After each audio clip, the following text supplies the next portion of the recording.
This man will find anything that isn't the Primera to get involved in. What's happening to your Primera? What's that? What's happening to your Primera? I'm just looking at this here. I love the Primera. He keeps asking us what we're doing with the Primera. What are we doing with the Primera? But the car belongs to you. You need to tell us. We need to get the engine out tomorrow. I don't care anymore. We'll get the engine out tomorrow. How long has this been in project status? How long now has it been a project? Oh, I've lost count. It's like there's a I don't know, different periods of time of how long that thing's been sitting in the garage, isn't it? 4 years. 4 years? 4 years, aye. I don't even think global warming was a thing when that was first. Maybe that's why global warming is a thing. Well, I don't know. What do you want to do? What do you want to do? I want to do whatever makes you finish a car and be content. I don't mind. I think you need to finish it. Right, That sounds good. right. Go bring me an engine. Bring me an engine. Bring me an engine. Next scene, cut It's the to. logistics of even being bothered to do that. You have a van. Well, but still, it means I need to put it in the van. Exactly, I and need there's to a take it out pallet. of the Look, you can't really see it. There's a pallet over there. Just next scene, like I say, we cut and engine.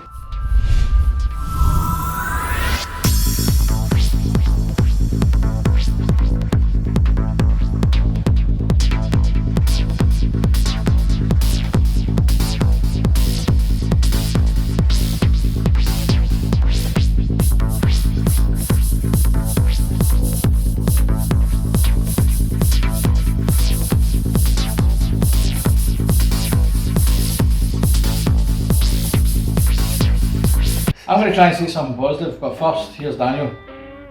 We're going to rebuild this banger SR20. There's people out there that would pay a fortune for one of these. He's not one of them. Ultimately, the Primera has no hope of ever going away unless it's either finished or broken for parts. So, I don't think, and I don't think Ryan thinks either, that it should be broken for parts. However, because there is literally no motivation for this car whatsoever anymore, we need to feed the pony a bit and just entice Daniel to do something with it. So a lot of the dictation of what we do with this will be based on how fucked this is. Yeah, I mean it ran fine. It ran fine, there was no issues with it, apart from with it being an SR, I think it's going to need a set of bearings. It had a fresh set of bearings in it, the whole thing was fresh when it rebuilt. This has seen many track days at quite high power levels with a very large truck turbo attached to it, so we'll see. We'll get the head off, we'll see what it's like. Just pull the head off. That's what I'll do. Take the head off, have a look. I know there's a leak, I can already hear one of the valves leaking when it's turned over, so there's definitely, that might just have been from it been sitting, to be fair. Well, let's find out. We'll find out Place bets now. We'll find out how durable the non-turbo valves are.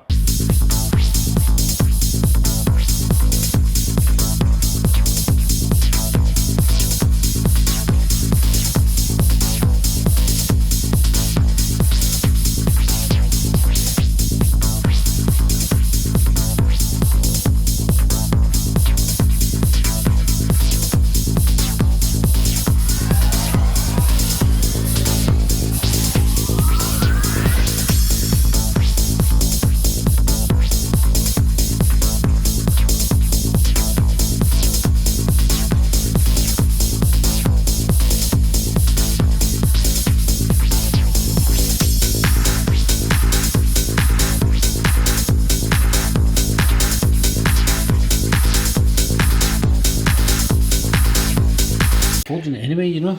Come on now, spoilers. Let's see, how bad is it? That's getting a half mil overboard. That has had more pickup than the southern states of America. Is that a fucking gouge?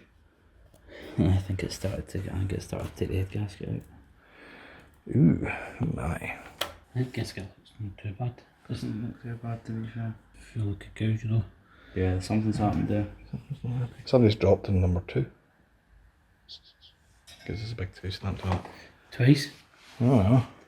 3 times? 4 times? 2. 2. 2. 2. 2. Got a crank, see what the other like. Actually, wondering if it's oh, got you. Yeah. Oh, Ouch. is that DET? Is that? Det? Don't know. I think it's a stud. It kind of looks more like it's. It kind of looks like it's 8 something, if I'm honest. Is this the way it's 8? You know what? I wonder if it's the piston ring. See what that side's not really caught anything. That side's okay. So if you're wondering why the cams are going back in before we flip the head over, it's because all of the lifter assembly mechanism tends to fall out. Yeah, all the roll rocker and all the shims and everything are not supported when the cams are not in, so we'll just put them back in so we can tip the head. Now, the moment of truth. Not a torch. Yeah. Doesn't look like anything's... Your big gouge mark. Oh. Oh, yeah, Brian's found it. What the fuck is that? Well spotted, Ring. Brian. Oofed. To be fair, That's in an area you can dress up. that's not that bad. I do not know, to be honest, what that is. Let's put this back in.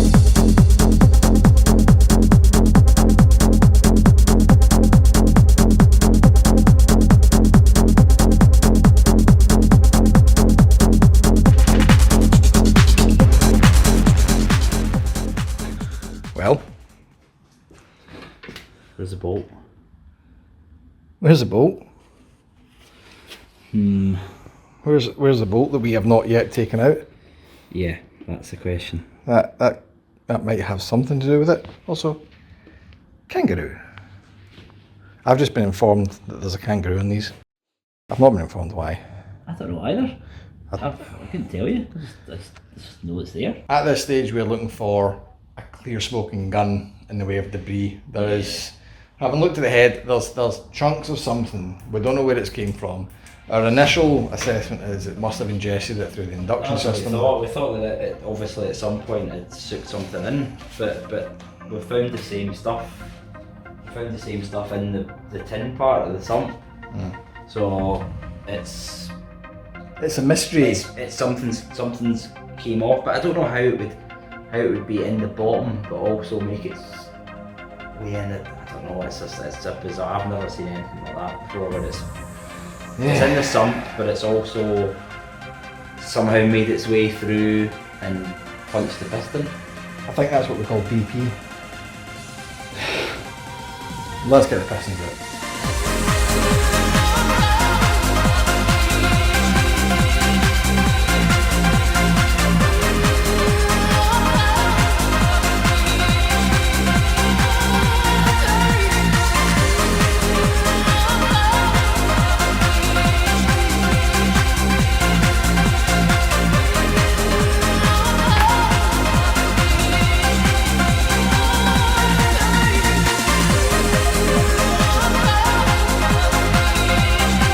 I hear the good shit. What we're looking at? I'm just wondering. Crunchy? No, yeah, I'm just wondering if the plating started to come off these the gears. Yeah, there's going to be play in it when it's not in the crank. Yeah, I know, but it's also not. It's like It doesn't sound like a nice play. It's like a kind of grindy. Yeah, it sounds like there's maybe more in there than just a drive wheel. I am going to have a look at this because we just can't get to the bottom of why there's debris. So what we've managed to find, we've got one single chunk in cylinder 3 that embedded in the head. We've got one significant gouge in cylinder 4 with no evidence of what caused that. We've got multiple scorings kind of everywhere bar cylinder 1. We've got this piston here, which has some suspicious scoring on it. See those 3 wee dots of metal. That one, This guy here, and then there's a couple other ones kicking around. divot there, but there's a wee guy. So they're kind of littered all over the pistons, and we can't figure out the source of it because we've checked everywhere, and everywhere's there's no evidence other than we found. Look, there's another bit of it there. See it? Yeah, wee chunk of something. That's took a wee bit of wear. Well, that interestingly enough, that's on the same cylinder that we found the debris in. Yes, that's the one that took that mashed Yeah, and I think what's happened there is there's not been enough clearance and it's just dented the crank into there. It's whacked. I mean, because the rest of them are actually... Have we had a look at the crank on that one, just to see if there's any corresponding horror, because it'll be on the, should be on the top end of it though. So is it cylinder 3? That's 3? It looks fine. It looks absolutely fine. I'm going to go have a look at the cam cover, because my suspicion here is something's been ingested, so it's intake side in the engine, so it's going to have come in, but the fact that we've got debris in the sump means it's unlikely it's going to went by the piston rings if it's gone into the combustion chamber. So the same level of debris, in my opinion, has went from the crankcase into the intake, probably through the PCV, and smaller debris from that has also entered the sump. That's my running theory. So the most obvious thing for this, I had a debate while I had a pizza, is the PCV filtration. You've normally got within the cam cover some form of like metal gauze. So we're going to have a look at that now and just see if there's any evidence that that's broken up, sucked itself into the intake and also fell out and into the sump. Daniel's going to have a look at some other stuff, but probably neither of us will find the smoking gun, because whatever's went wrong in this engine, it is not wanting to make itself known. So unsurprisingly, I was wrong. I've had a look, there's no gauze at all on the cam cover. However, as usual, Daniel was right, because have a look at this. The inner rotor of the oil pump, which is absolutely moored in it. I mean, look at the state of it. I've seen cleaner spades in a JCB. It's just covered in pit marks, and then the outer is actually not. I mean, even that face there, I mean, look at the state of that. That's meant to be polished because it runs on that part of the body, the pump body. But it's the same story in here. It's just absolutely mashed. Is it these bits that have went through a lot of the engine, or has something went through the pump and made it look like this? I think it's the latter, to be honest. Probably the latter. We still can't get to the bottom of where what has done this debris came from. But I mean, you can see it's not small debris, because even the face of that, the pump body's, you know, really badly scored, and then the other side's actually even worse. When you look at this side, I mean, that's, you know, you can actually feel that.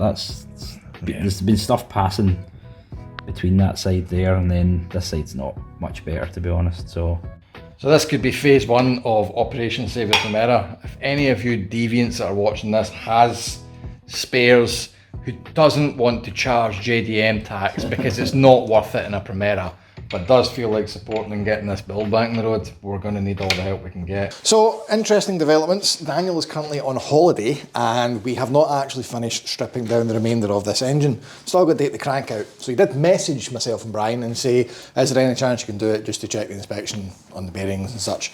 And of course we can. I jest, of course. There's absolutely no chance we would take any risks with any of this sort of... Oh, fuck. Get the weld of it. Fucking bent it. Come on. I'll just get a wee gentle Father Ted. Fuck. Oh fuck. I'll be fine. Just don't tell him. Fuck. Fuckity fuck. Don't worry about gas, we've not got time. Can't find the bit. Yeah, there's metal kicking about. It'll be fine. Good as new. That'll do. Just put it back in. He'll never know. Put it back in the file. Yeah. That'll do. It's fine.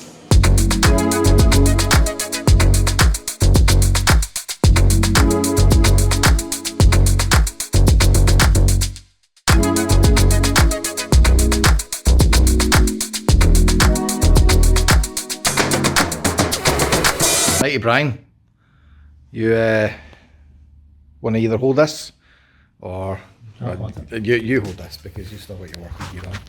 I leave my dirty gear here because I'm here. Yes, I'm going to do that as well. I'm going to bring dirty clothes and put them in the back of my car. That's quite a smart, shrewd move. I like that. I'll hold it. Commitment to the cause. Right, let's get the crank out. Last thing to check. Right. Oh. Inspection, we'll just have a wee look, by the way. The mains on that look good. Some very, very light scoring. I would say some mild scoring on all surfaces. Yeah, signs of very, very mild debris going through there. So, I don't know if you'll be able to pick up on the camera, but it's actually very hard to see, but there are tiny little marks on the white metal. But the good news is the surface is all there, so I wouldn't worry about that. Obviously a new set of shells, but the crank itself. The white metal bearings are designed to fail before the crank surfaces do. So if you find very, very light markings on the shells for the bearings, that's okay, that's acceptable wear. What we don't want to see is the corresponding marks on the surface of the crank. The good news is, we don't. So I would think it would be safe to say, whilst the block is in debate, the crank will fight another day. So Daniel's back, fresh from a holiday, and what we've done is I've sent him a link to what we just filmed 2 seconds ago, just to see his reaction. And of course we can. I jest, of course. There's absolutely no chance we would take any risks for any of this sort of. Fuck. Well, at least we're not using them again. What is wrong with you? So we have now got a fully stripped engine and we need to make a decision. Now there's 3 options. 3. There is 4, but the 4th one is just silly money. So yeah. So this is the first option, which is rebuild the existing SR. Well, the first one is that we've got it. It exists. so that's a good thing. We'll get to that in the other options, but yes, all of this stuff is here and it's here. a tangible solution. Yeah. Yes, the block needs work, but they're really expensive now. We've got a head. The head's in reasonably good condition, and everything for the car has been fabricated with that this engine in mind. Least risky is something that needs a bit of context. We really should put the other option here, which is buying a replacement engine. Now, you're not getting an SR off the shelf brand new, so if we're going to buy a replacement engine, it's going to be an unknown quantity of SR20. Now, that has a big risk attached to it, because it could be just as bad, if not worse than what we've got. I mean, I've seen these in the past where you've got one that's been in good condition. You've pulled it apart, bearings are gone, you know, yes, we've got damage to cylinder walls, but you get ones with that, plus, you know, numerous other issues. So at least we know with this one, all we've really got is the block to deal with. Because it's going to get built for big power, even if we don't run big power, it should be super reliable. We're going to be gearbox limited rather than engine limited. This build will be much like the Supra, it's not going to be quick. Yeah, it's a full engine build. With machining involved, so third-party stuff that we can't do. We have no control over. And that obviously has the association of hassle. It's just hassle. And do you know who loves hassle? Oh yeah, I love hassle. But the biggest thing I think in the con list, and one that really kind of puts you at unease, is this. So the block isn't in good nick. We are going to have to do at least a 1mm overbore to take some of the gouging out in that. That puts it to an 87mm bore. Now on the Supra, we're at an 86.5. It's not got dry liners, it's got plenty of meat. SR's not quite as robust as that. So putting a 1mm overbore does kind of take this potential for big power down a wee touch. Out the equation completely, to be quite honest. Because the thing is, you think of your Supra, cast iron block.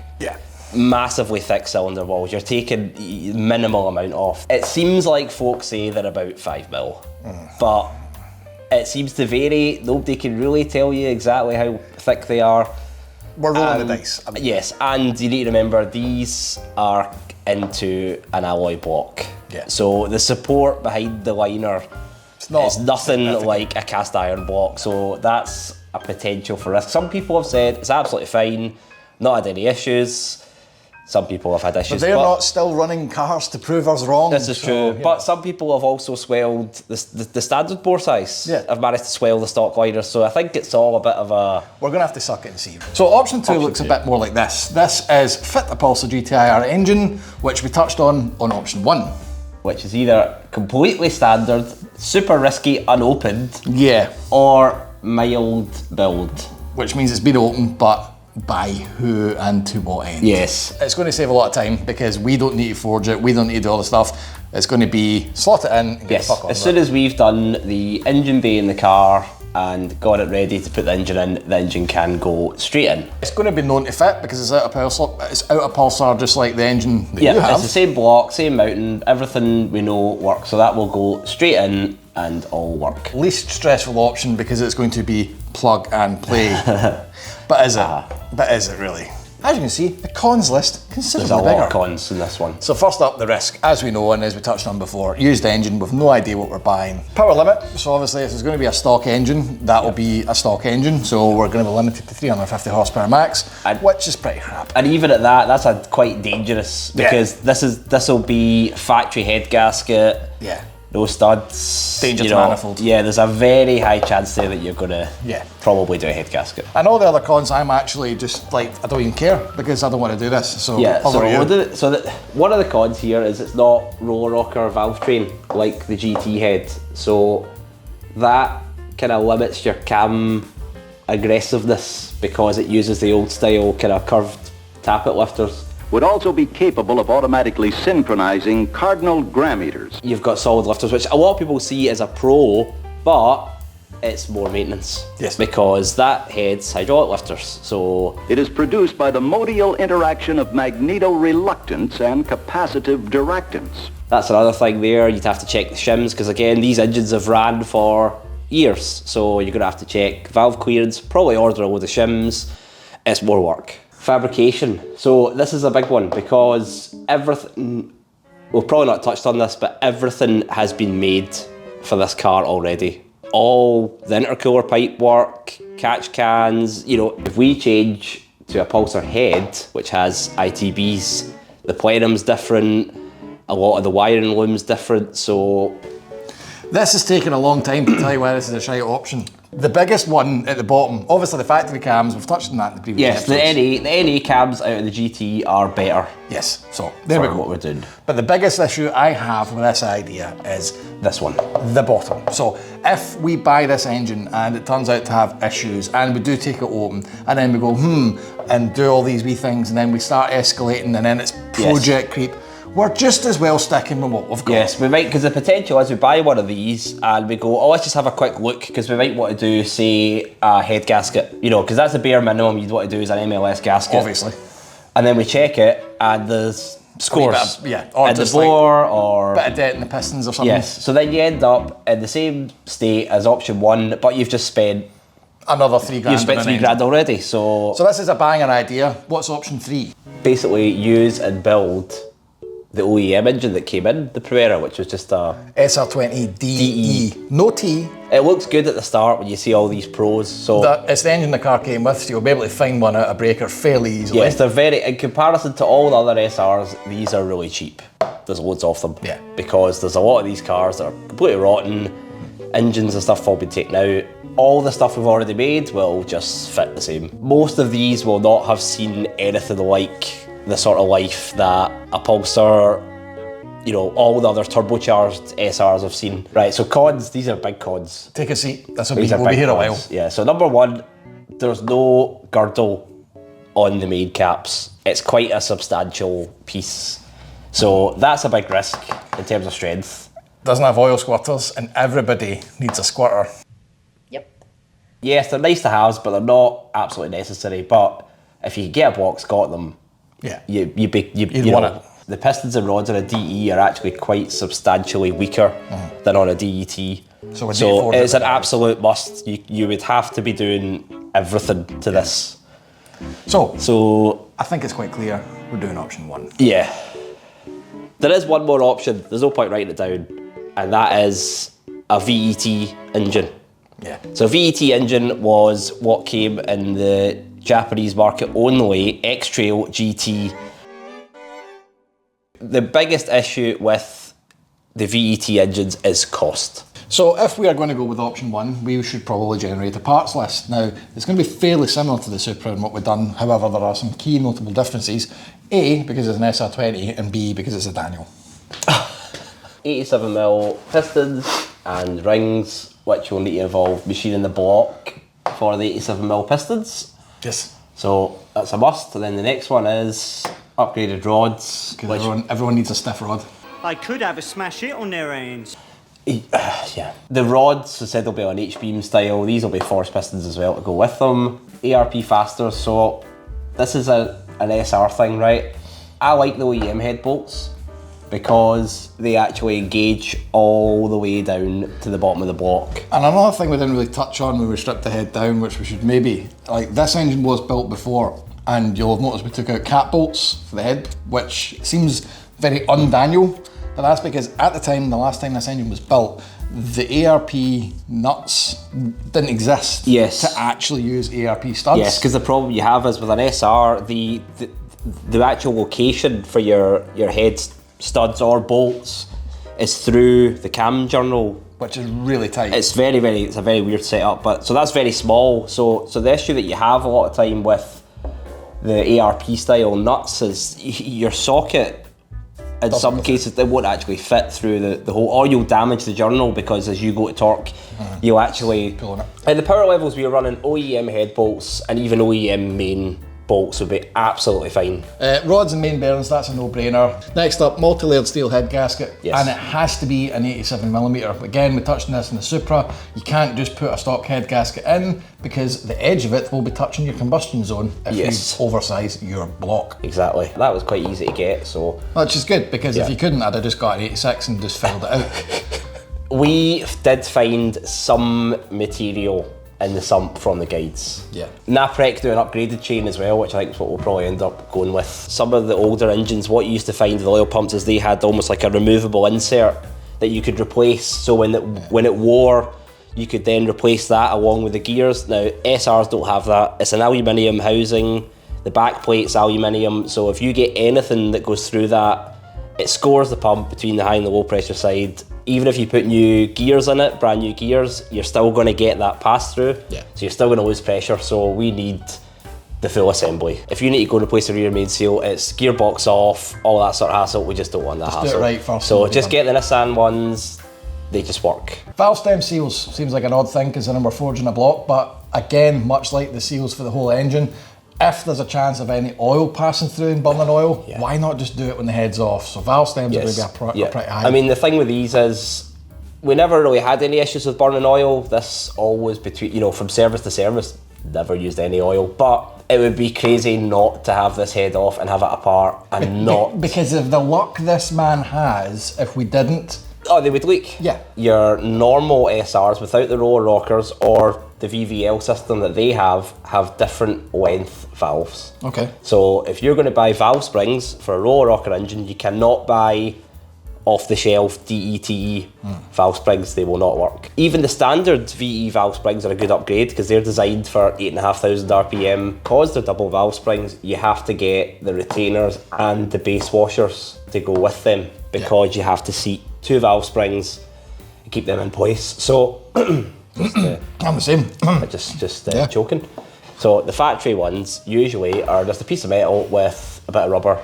I have seen in the past going to like the kind of fluid damper ones, or what's the other company that's very well known? I can't remember them now. And Summers.